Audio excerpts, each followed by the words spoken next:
Hey, it's Danny from ProjectManaverse.com, and in this video I'm going to explain how to apply project management principles to a small organization. So let's get started.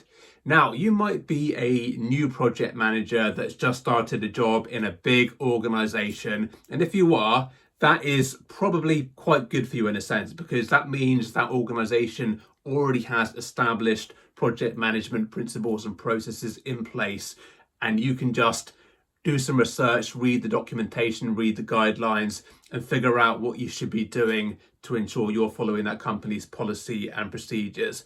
But on the flip side, you might actually be starting in an organization that is fairly small, and there might not be any robust established processes in place to support traditional project management. And they may be even looking to you to actually put those practices in place. So that's what this video is all about. This is about what I would do if I joined a small organization and I wanted to do a project management project the traditional way, but also try and establish some practices so it could be duplicated across other projects in that organization and potentially be set as a gold standard. What I've done is I've broken up, well, I will break up this video into three sections, three key things that you should do, that I would do to be able to establish these project management principles in your small organization. Number one is to set some expectations with your employers or your new bosses, and there's a few in there. Number two is to set up the key governance, and there's quite a few steps in there. And number three is to complete the core project management project deliverables that are really important to run the project. Once you've done those three things, you should be ready to go. And the things that you set up here, you should be able to duplicate them across the board so they can be used for other projects, and this can become the standard. So let me go through each one and I'll break every single step down into the more detailed steps. So number one is set expectations with your bosses. And there's three expectations that you really need to set. And number one is that you are not there to be someone's project assistant. You are there to be a project manager.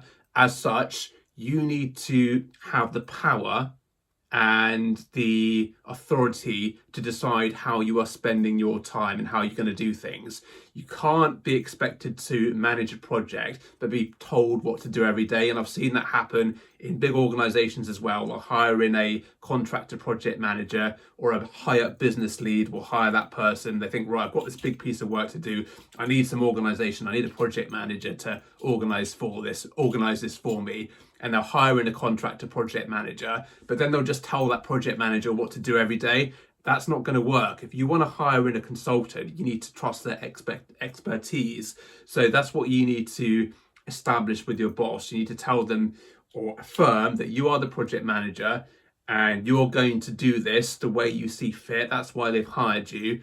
And you're not there to be someone's assistant and be doing their to-do list all day, because you'll never have time to actually run a project properly if you do that. So that's expectation number one.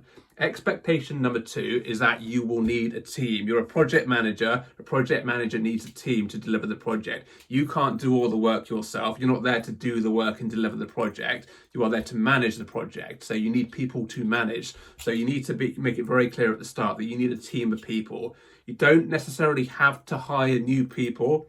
You can use people that are already in the business and they can work on the project part-time if that's the compromise that needs to be made. But one way or another, you need to be able to draw on people's expertise that are already within the business, and you need to manage them and coordinate them all. You're not there to do the work yourself. So you need to be very clear that you need a team. That's number two. Number three is that you are not an expert in the whatever area of or whatever field your project is in, be it medical, be it IT, be it whatever. You should probably be saying that you're not an expert in that area unless you actually are. But usually project managers aren't experts in the thing that they're delivering. Your team will be the experts, and that's why you need a project manager to coordinate those teams and almost be slightly detached from the detail. You can understand a little bit, and that's quite helpful, but you don't need to understand the extreme detail. So you need to make that clear, and don't be embarrassed about it as well, because if you don't establish that at the start, you can be way into the project, or in a few weeks into the project, you're having project meetings with all your team, they're going on and talking like the world do. They're spitting out all the jargon, and you don't really understand what they're talking about. It's a bit embarrassing to say, I didn't understand any of that. Can we just to take a step back and try and figure this out? You need to say right from the start that you're not an expert in the area. So when it comes to those conversations, you can say, guys, remember, I don't really understand the detail of what you're saying, but I think the gist of it is you need to do this, you need to do that, and you need to do that first before you can do that, and kind of break it up into that higher level and establish that. So make sure that's clear at the start that you're not the expert. So it becomes a lot easier in the meetings to just act like the dumb project manager and just try and summarize things up and put things into layman's terms, or better yet, get your team to put things into layman's terms for you. So make sure you do that, and don't be embarrassed about saying that you don't understand what they're talking about. And if you do that at the start, it makes it much easier. So those are the 3 things that you need to establish. So number 1, make sure it's clear that you're not a personal assistant to anyone. You need to do things your way. You need to decide how you manage your time and what you're doing every day. Number 2, that you will need a team. And number 3, that you are not an expert in the area of the field of that your project is delivering. Okay, so that's the first thing you need to do. That's the expectations out of the way. Now, moving on to number 2, setting up the governance. And this is really important. If you get this right, it's going to make your life and project journey much smoother.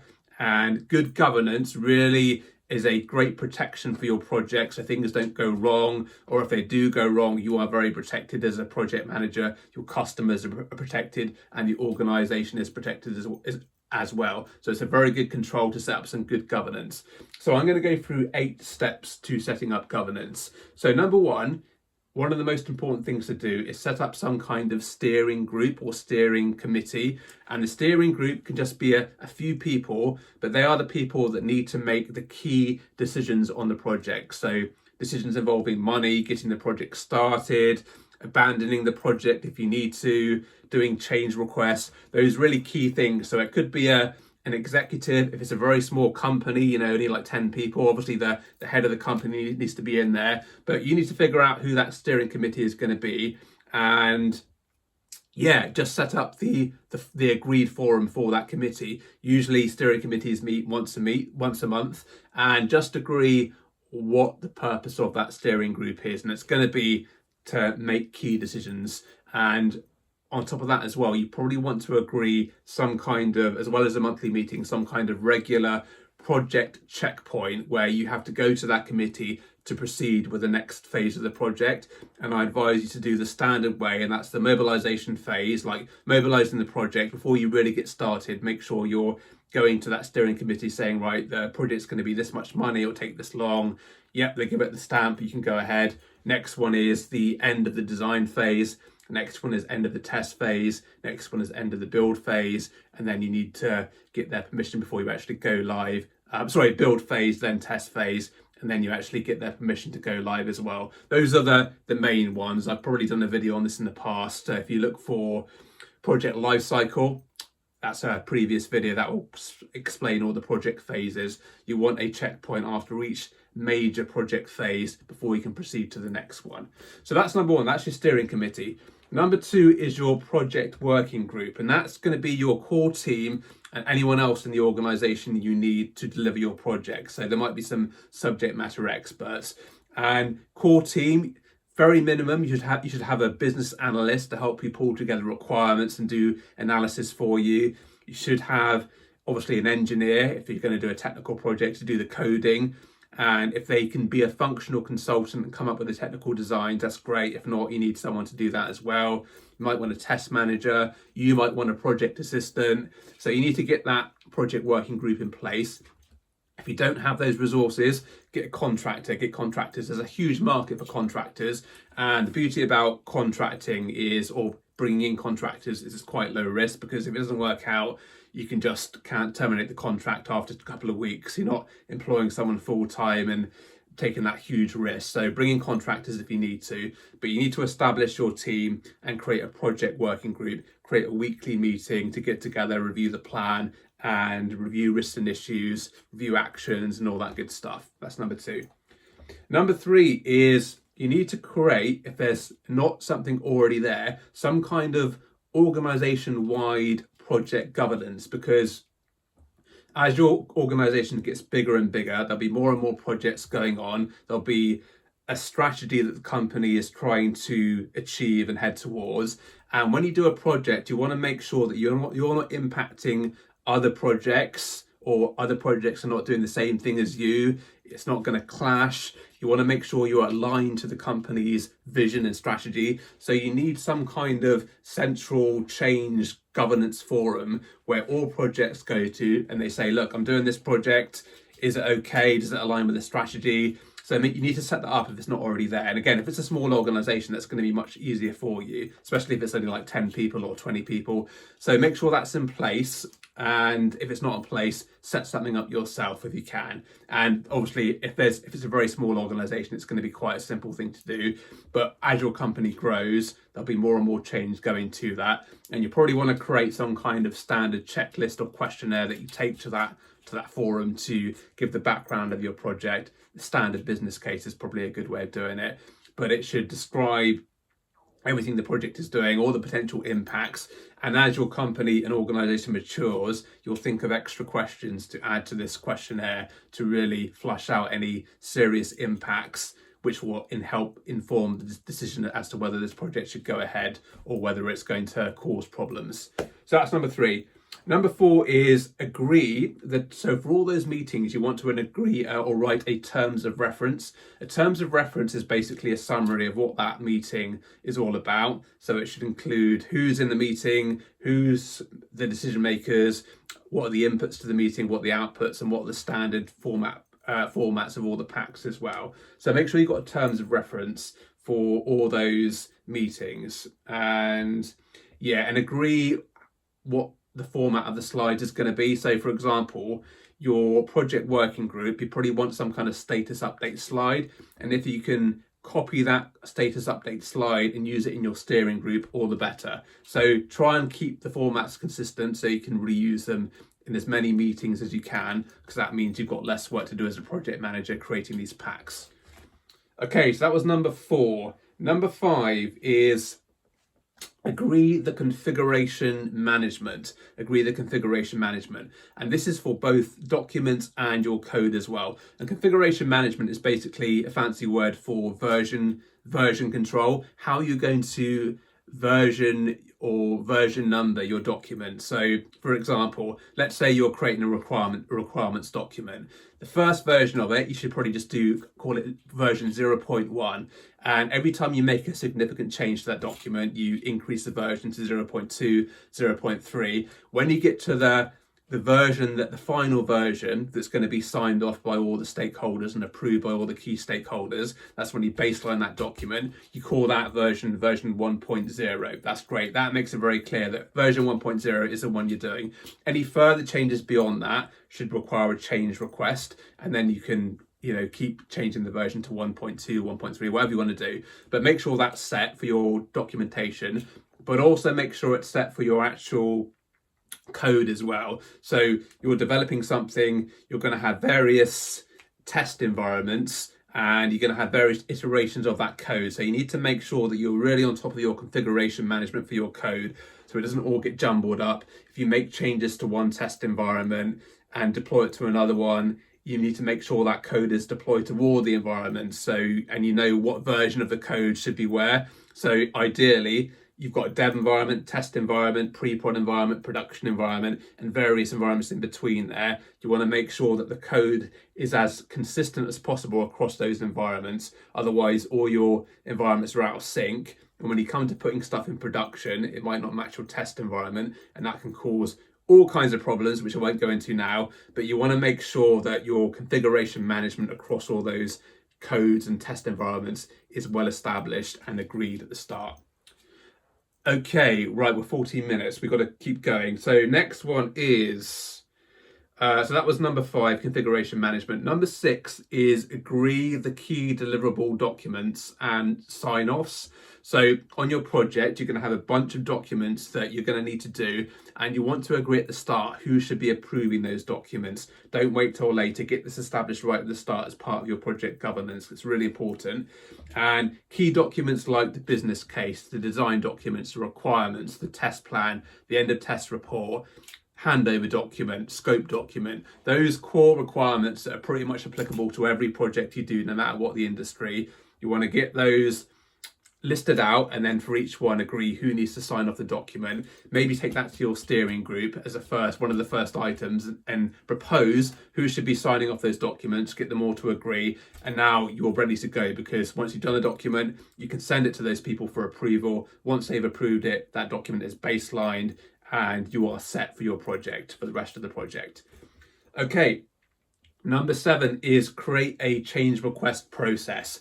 So this is when you have established a baseline for any deliverable or document, like the requirements document or the scope document. As I say, you go through your versioning, you make changes, you get to version 1.0, you get everyone to approve that. That's your baseline version. Now, if anyone wants to make a change after that, you have to go through some strict governance. Probably what you want to do is take the proposed change to the steering group, and then if they agree to it, then you can make the change and update the document and update all your corresponding document to make sure it's all traced all the way through.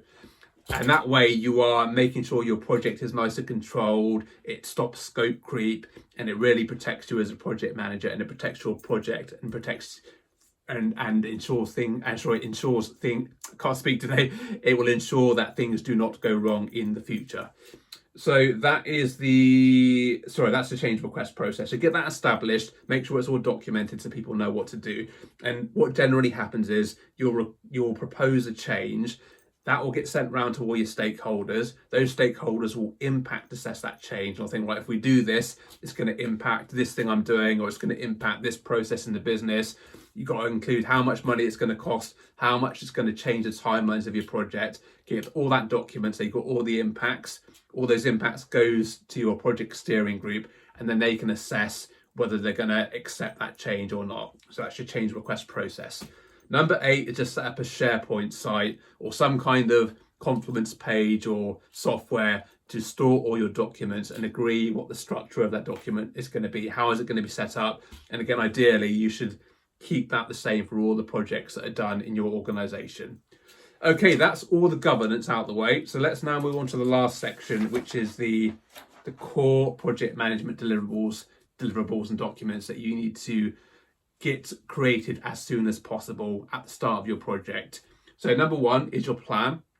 You're going to have to start with a high level plan, a plan on a page, that's fine. But get that plan established to the level that you can do with the stuff that you know. You have to make some assumptions, that's fine. Capture all the assumptions and all the risks involved in it, and then get that plan signed off and baseline. That's your first thing you need to do. As your project goes forward and you have a full design, then you can create a more detailed plan and potentially update your original plan. That's fine. Number 2 is create your resource plan. So you've got your team in place. Now you need to map out for the whole project. Now you've got your project plan, how much of everyone's time you're going to need throughout the project, and then you can figure out the costs of all that and the resource plan basically. So get that established, and you can track that as you go through. Make sure you're capturing the actual costs compared to what you forecasted in terms of the resources that you're using. That's number 2. Number 3 is create your risks and issues log. So that's a key deliverable for a project management. You need that right from the start. Now, once you've got those 3 documents and you've set up all your governance and you've set the expectations with your bosses, you are ready to go.